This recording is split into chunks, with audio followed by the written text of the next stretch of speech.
প্রিয় ভাই ও বোনেরা, আজ আমি তোমার সামনে এমন একটি সত্য রাখব যেটা শোনার সাহস খুব কম মানুষেরই আছে। কারণ এই সত্যটা কাউকে দোষ দেয় না। এই সত্যটা আঙুল তোলে তোমার নিজের দিকে।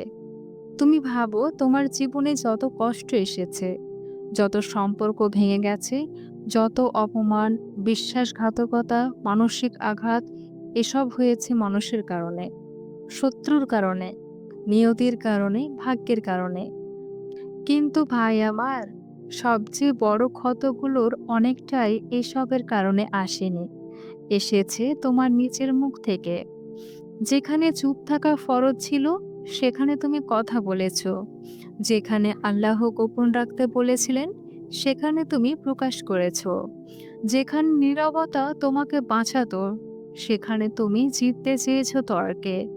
যেখানে ধৈর্য তোমার ঢাল ছিল, সেখানে তুমি রাগকে অস্ত্র বানিয়েছ। আর এখন তুমি আহত, তুমি বিভ্রান্ত, তুমি ক্লান্ত। তুমি ভাবছো, ইয়া আল্লাহ, আমার জীবনটা এত জটিল হয়ে গেল কেন? ভাই আমার, উত্তরটা কঠিন কিন্তু সত্য।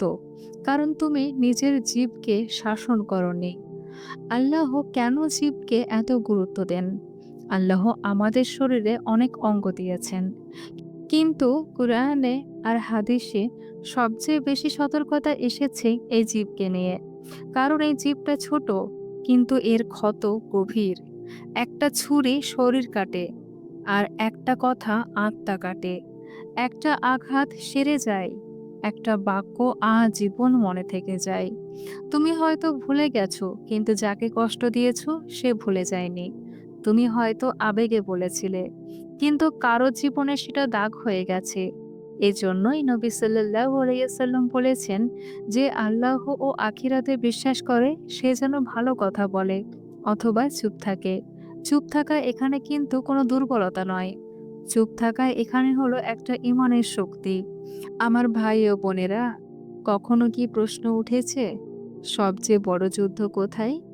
সব যুদ্ধ বাহিরে হয় না। সব যুদ্ধ শত্রুর সাথেও হয় না। সব যুদ্ধ তলোয়ার দিয়ে হয় না। সবচেয়ে ভয়ঙ্কর যুদ্ধ হলো নিজের ভেতরে। যখন বুক জ্বলে, যখন অপমান লাগে, যখন রাগ ফেটে পড়তে চায়, যখন জিহ্বা আগুন ছুটতে প্রস্তুত, সে মুহূর্তে আল্লাহ দেখেন তুমি কি করো। তুমি কি বলো, আজ আমি ছেড়ে দেব না, নাকি বলো, ইয়া আল্লাহ, আমার জীবকে তুমি সামলে নাও। এই মুহূর্তটাই আমার পরীক্ষা।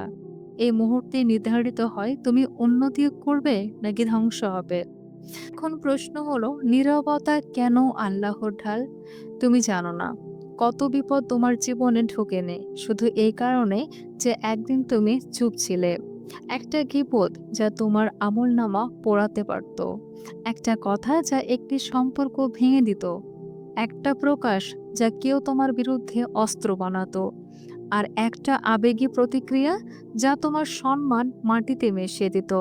তুমি কিছুই বোঝোনি, কারণ আল্লাহ নীরবে রক্ষা করেছেন। নীরবতা মানে শূন্যতা নয়। নীরবতা মানে আল্লাহর তত্ত্বাবধানে থাকা। সব গান তোমার কণ্ঠের যোগ্য নয়। ভাই আমার, কঠিন কথা বলি, সব মানুষ তোমার কষ্ট শোনার যোগ্য না। সব মানুষ তোমার স্বপ্ন জানার যোগ্য না। সব মানুষ তোমার দুর্বলতা বহন করার মতো পরিণত না। কিছু মানুষ শোনে গল্প বানানোর জন্য, আর কিছু মানুষ শোনে বিচার করার জন্য, আর কিছু মানুষ শোনে ভবিষ্যতে তোমার বিরুদ্ধে ব্যবহার করার জন্য, আর কিছু মানুষ শোনেই না, নিজের কথা বলার পালার অপেক্ষায় থাকে। তবুও তুমি সব খুলে বলো, সব জানাও, সবই তুলে দাও, আর পরে কাঁদো, আমার কথাগুলো ওরা এমনভাবে ব্যবহার করলো কেন? ভাই আমার, সব দরজা খুলে দিলে ঘর নিরাপদ থাকে না। গোপন রাখা হলো ইমানি বুদ্ধিমত্তা। আল্লাহ যখন বলেন জীবকে পাহারা দাও, তিনি শুধু গুনাহ থেকে বাঁচাতে বলেন না, তিনি তোমার হৃদয় রক্ষা করেন। তিনি তোমার নিয়ামত আড়াল করেন। তিনি তোমার ইজ্জত পাহারা দেন। সব নিয়ামত প্রকাশ করার জন্য নয়, সব সুখ ঘোষণা করার জন্য নয়, সব পরিকল্পনা বলার জন্য নয়, সব কান্না শেয়ার করার জন্য নয়। কিছু জিনিস শুধু আল্লাহর সাথে শেয়ার করা উচিত, আর যেটা শুধু আল্লাহর সাথে থাকে সেটা সবচেয়ে নিরাপদ।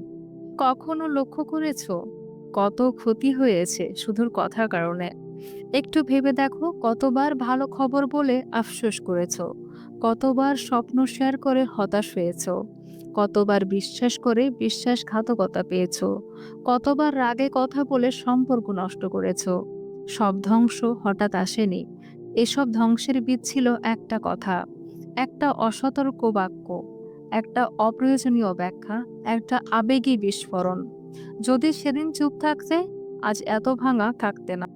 ভাই ও বোনেরা, জীবন বদলাতে বড় কিছু লাগে না। ৩ সেকেন্ড। রাগ উঠলে ৩ সেকেন্ড থামো। কথা বলতে ইচ্ছে হলে ৩ সেকেন্ড চুপ থাকো।